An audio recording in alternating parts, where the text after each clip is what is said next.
In the endless landscape of human questions, there's one that keeps circling back. Like an echo. What's the purpose of my life? You've probably felt it before. When another year rolls by and you're wondering, wait, is this it? We try to find meaning in our jobs, in relationships, in little routines, and yet even with 1,000 choices laid out in front of us, the world rarely hands us a clear direction. Oddly enough, this floating sense of aimlessness, so modern on the surface, isn't new at all. Humans have been wrestling with it forever, and one of the best guides we still have is an old Greek guy in sandals, Aristotle. At the core of his philosophy is this deceptively simple idea, telos. The Greek word can be translated a bunch of ways, end, purpose, goal, final cause, but basically it's the answer to the question, what is this thing for? For Aristotle, everything has a telos. An acorn doesn't just sit around being an acorn, it's supposed to become an oak tree. A knife isn't just a piece of metal, it's meant to cut.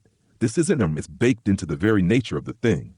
To really understand something, Aristotle argued you have to understand its telos. And yes, that includes us. So what's the telos of a human life?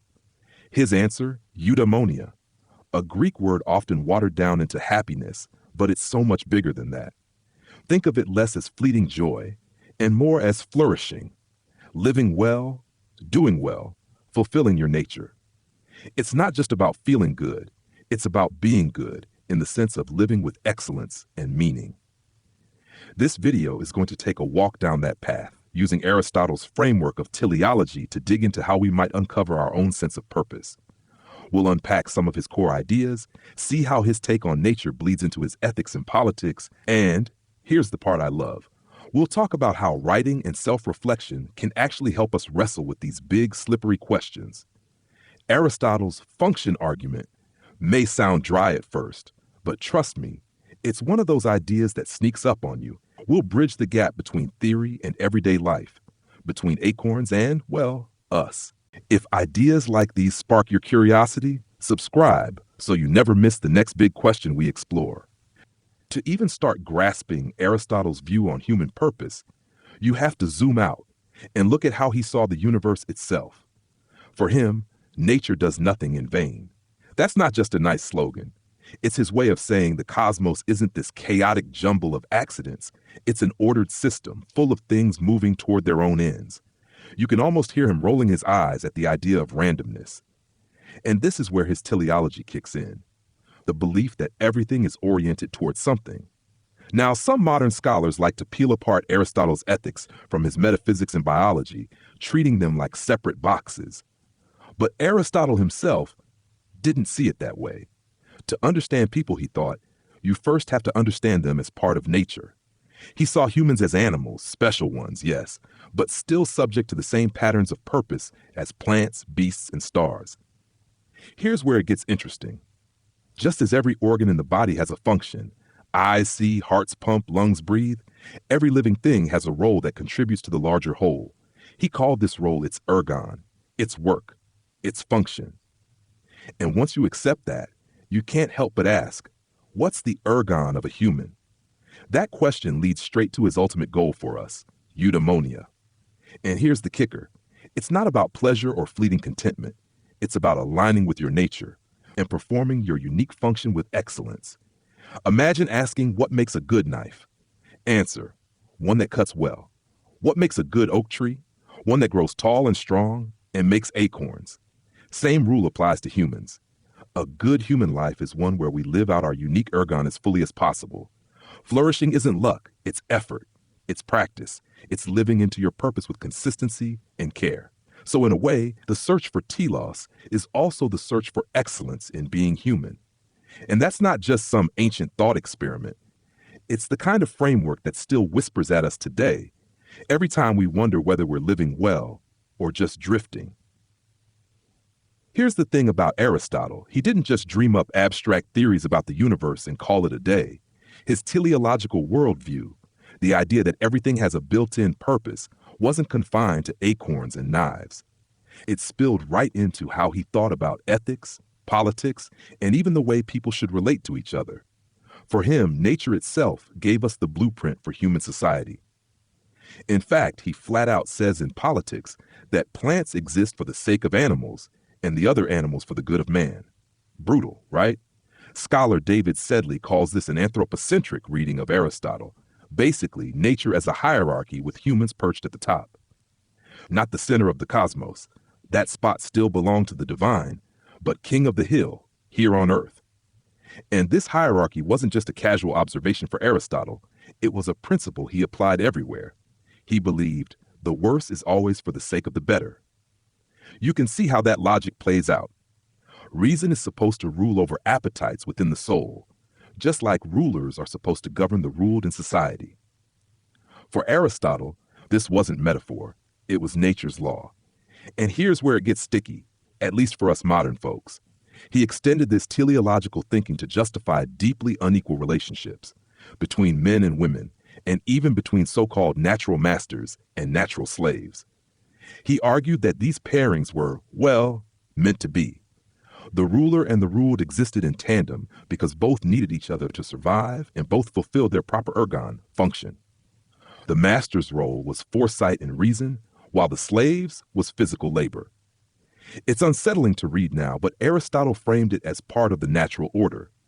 I'll admit, it's hard not to flinch at this. There's no way to excuse it ethically.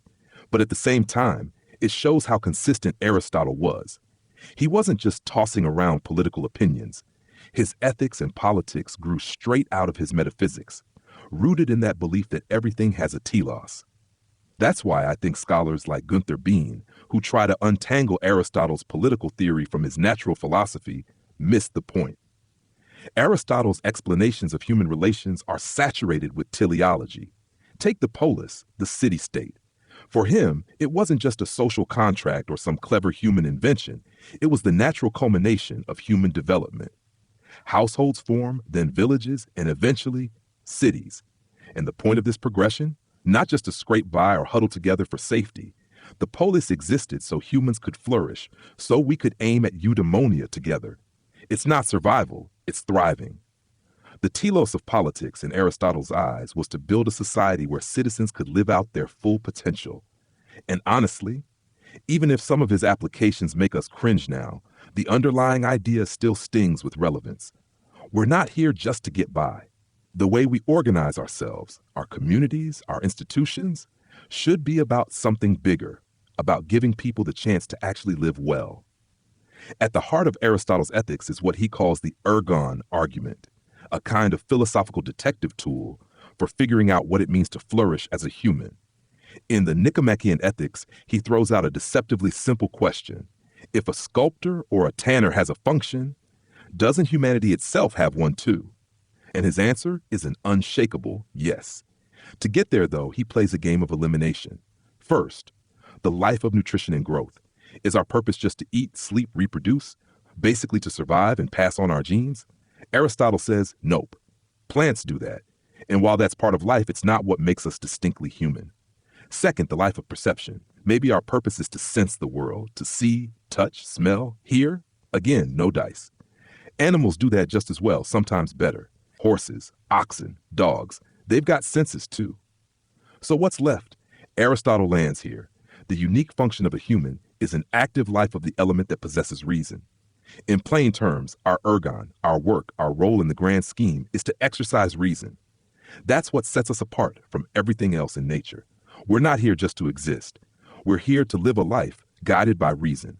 And not just any life of reason, but one lived well, aligned with virtue, with excellence. That's where his famous definition of eudaimonia comes from. The activity of the soul in accordance with virtue. And if there are many virtues, in accordance with the best ones. Reason and language, logos, are at the center of it all. Aristotle even defines humans as animals possessing reason language. But he doesn't mean logos in some ivory tower abstract sense. As scholar Manuel Noel points out, logos exists so we can wrestle with questions of good and bad, just and unjust. That's what makes us political animals by nature. Our rationality isn't meant to be solitary. It's inherently social, demanding a community, a polis, where it can be fully expressed. And this is where a classic debate among scholars gets interesting. What kind of life actually delivers eudaimonia? Is it found in a contemplative life, The philosopher's life of quiet study? Or does it also require a political life, one of action in the community? The exclusive camp says contemplation wins, since theoretical reasoning is the highest form of reason. But the inclusive view pushes back. Logos, by nature, is about ethics and society, too. A flourishing life must involve virtuous action with others, not just solitary thought. After all, even the philosopher, insofar as they're human, lives among people. They act, they choose, they engage, which means the fullest version of eudaimonia isn't retreating from the world, but showing up in it, rationally, virtuously, and yes, imperfectly. Here's where Aristotle stops being an old Greek name in a textbook and starts feeling uncomfortably relevant. His philosophy isn't some antique curiosity, it's a mirror. The idea of telos gives you this sharp lens to cut through the noise of expectations and to ask the harder question: what's the actual purpose behind the way I'm living?